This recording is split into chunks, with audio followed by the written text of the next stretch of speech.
Alright gang, here we go. This is for Chem 1, Unit 10, Part 4. We're talking about the ideal gas law. Alright, so the ideal gas law is going to bend your mind a little bit, and let's just take a step back before we jump feet first, okay? So far, whoops, I keep forgetting I don't have my pen up. Alright, so far we've been talking about these certain set of variables. We've been talking about pressure, volume, and temperature. This is kind of what we focused on in those gas laws and then the combined gas law. All right, so these are really helpful because it allows us to calculate any of these three functions. Okay, now they're really helpful, okay, and then but there's a new thing. It'd also be really helpful to be able to identify how much of a gas we have, okay. And remember, in chemistry we talk about moles. We're going to use moles to calculate these things, okay. And so based on these individual gas laws, we know so far, right, we know that pressure is inversely proportional to the volume, right? This was ideal gas law, or this was Boyle's law. So as our pressure increases, our volume decreases, or vice versa. We also know that the pressure is directly proportional to the temperature, okay, and we also know that the volume is directly proportional to the temperature, right? So those are the three gas laws that we talked about. This would be Boyle's law, this would be Gay-Lussac's law, and this would be Charles' law. Now, if we want to plug in, we also know from the first part when we talked about pressure that if we increase the number of moles, right? If we increase the number of moles, then that should increase the pressure, right? And we talked about this. These symbols here mean proportionality. And so we can kind of combine all these, and I don't really expect you to know how to combine them all for Chem 1, but you should understand how these relate to one another, okay? And these were covered in previous videos. But if we take these three guys together and plug them in, and rearrange them so they look all pretty, we get this guy here, which is called the ideal gas law. Okay, when PV equals nRT, P being pressure, V being volume, N being moles. Okay, and this new guy, capital R, is called the gas constant, R constant. Okay, and it's this value. Notice here that all of these guys are proportional to one another. Okay, but it doesn't let us directly equate one to the next. This R value is this constant that lets us equate one to the next. So it's no longer a proportionality; it's an actual equalization of the two. And then temperature is right here for the capital T. Okay, so one R value. There's two R values that you should know. This one here is 8.31. Okay, and it's in liters times kPa divided by Kelvin times mole. Right, and this would be all in the denominator. Okay. And so if we're using this constant, we got to make sure our volume is in liters, our pressure is in kPa, okay, our temperature is in Kelvin, and we're in moles. And that makes sense, right? And these are things we've already practiced when we did the combined gas law.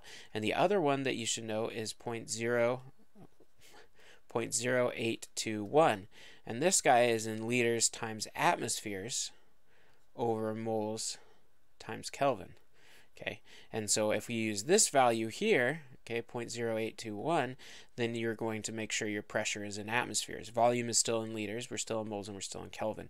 Okay, this number here is probably used more often, even though it's not the SI unit. At least in chemistry it is, because in laboratories we pretty much do everything at room pressure. Okay, and since atmospheres are generally easier to work with at room temperature or in room pressure, then this is usually the one that's used. Okay, but you can use either of these two things, and that they should be exactly the same.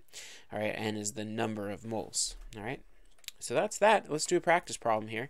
Okay, a deep underground cavern contains 2.24 times 10 to the 6 liters. All right, so there's our volume. We know that because it's in liters of methane gas at a pressure of 1.50 times 10 to the third kPa. All right, so this is it says pressure right there, so that's our pressure value, and a temperature of 315 Kelvin. So there's your temperature. It says how many moles of CH4 does the cavern contain? All right, so we've got our PV equals nRT, and it says how many moles, so that we're going to solve for N. So that means we're going to divide both sides by RT. All right, if we divide both sides by RT, the R's cancel here and the temperatures cancel, and then N will be all by itself. So that means our N value would be equal to the pressure times the volume divided by our R times our T value. All right, so now we just got to make sure that our pressure is in kPa, our V is in liters, our R value would be the 8.314. All right, and then our temperature would be 315. I guess we're not doing the 4, we just do 8.31. I'll say 8.314 because that's what I'm used to using. Anyway, so our pressure value would be our pressure here, so that would be 1.50 times 10 to the third kPa. Right. Our volume would be this guy here, so that'd be 2.24 times 10 to the 6th liters. All right. And then our R value would be 8.314, and this would be in liters times kPa over moles times Kelvin. All right, and then we don't really need to write in all the units, but I'm doing it just for fun. All right, 315 Kelvin. All right, and so we plug all those guys in. Again, make sure that you put this in parentheses in the bottom. All right, because otherwise you'll look like a fool because you set it up right and then you don't know how to use a calculator. All right, 1.50 e to the third times 2.24 e to the sixth e to the sixth divided by 8.314 times 315. We get a very big number. And that makes sense because it's a big cavern. I mean, yeah. So it's like 2 million liters, 2.24 million liters. Okay. And with a really high pressure. Holy what? Okay.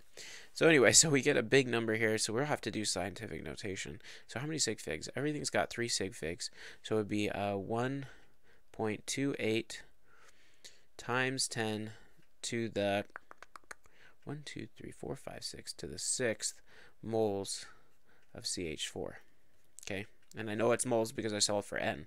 Okay, notice what I did there. Like I was doing this math problem and I noticed that my number that I got was really big. So I'm like, whoa, did I punch something in wrong? Did I use the wrong values?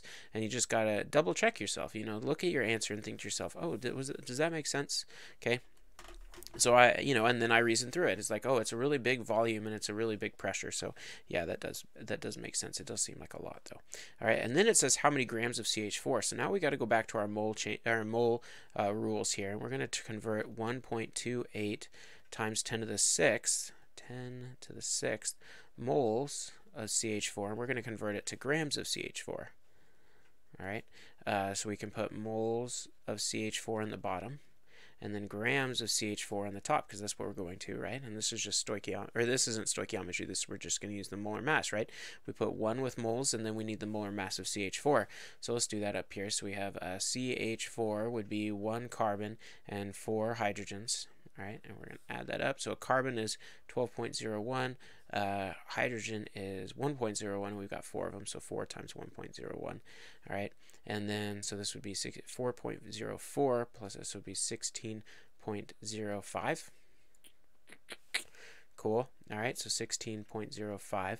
All right, so this thing is going to weigh, we're going to have a big mass of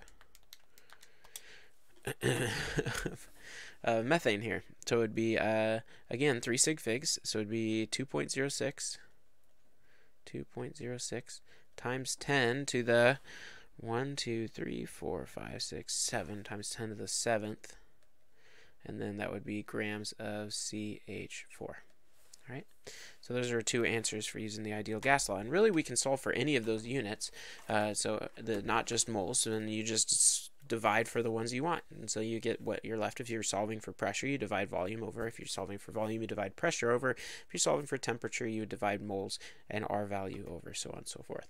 Not too bad. All right. A couple last things, and we've talked about this before, the ideal versus real gases, and I just want to recap this. Okay, in ideal gases, for the ideal gas law to be followed, we make all the assumptions of the kinetic molecular theory. Specifically, we make the 2 assumptions that particles have no volume compared to their container, and then they have no intermolecular forces in between them acting on them. Okay, and we can make those assumptions under 2 conditions. Number 1, we're at very low pressures. Okay, low pressures, because if they're at low pressures, that means these molecules have a lot of room to spread around in. Okay, so low pressure, and then with no intermolecular forces, we assume that their kinetic energy is so big that they can ignore the intermolecular forces. They move past each other so fast that the intermolecular force doesn't have time to act. And then so if we make that assumption, then that would have to occur at high temperatures. Okay, so low pressures and high temperatures. All right, now the fact of the matter is that individual particles, or that real gases, do have volume, right? These particles, because they're made out of matter, they have to take up space, right? So they really do have a volume, and particles do have intermolecular forces. Okay, and so essentially, the ideal gas equation does a really good job predicting gas behaviors at low pressures and high temperatures. And low pressures would be around 1 atmosphere, and high temperatures would be around 290 Kelvin. And that should sound really familiar because those are about what room temperature and pressure is. Okay, room pressure is about at 1 atmosphere, and room temperature is about 290 Kelvin, 295 Kelvin or so. And so at room temperature and pressure, the ideal gas equation does a really good job predicting gas behavior. But if we increase the pressure a lot, then it starts to fall apart, because we have to start accounting for the volume taken up by these particles. And if we start decreasing the temperature, that means they're moving a lot slower, and their intermolecular forces have much more of an effect. All right, and so those are the two cases where you really have to start paying attention to other sorts of gas laws and be able to predict them other ways. And that's it for the unit. You did it. Great job. I'm so proud of you. Do your practice problems. Let me know if you have any questions, and I'll see you on the flip side.